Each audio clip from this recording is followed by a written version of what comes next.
Welcome back. Now, the most important aspect of Canva is going to be the template system, which you can use in order not to have to design. And you'll see the range of templates that you have available to you. And it's going to be in this section that says Create a Design.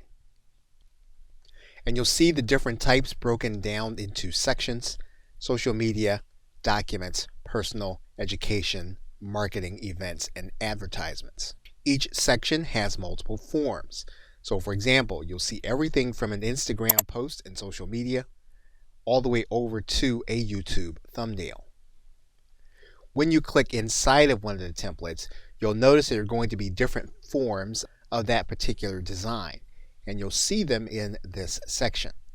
You'll also notice that you're going to see the word free written on some of them.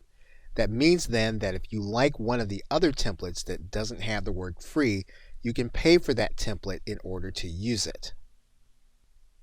And as you'll see in upcoming videos, we'll be able to change different elements of the templates by using this left-hand menu.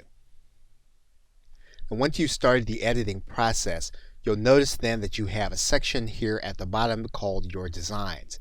And this will hold the edits that you have been making to your templates in this area. What you can also do to find the design is you can use this search engine, and you'll just write in the kind of post that you're going to be creating.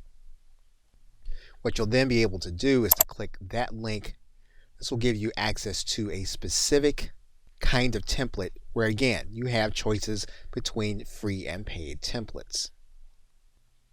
And once you click in here, you're then inside of the canvas that you'll be working with and that we'll be covering for the rest of this course. Okay, so with that, thanks, and I will see you in another video.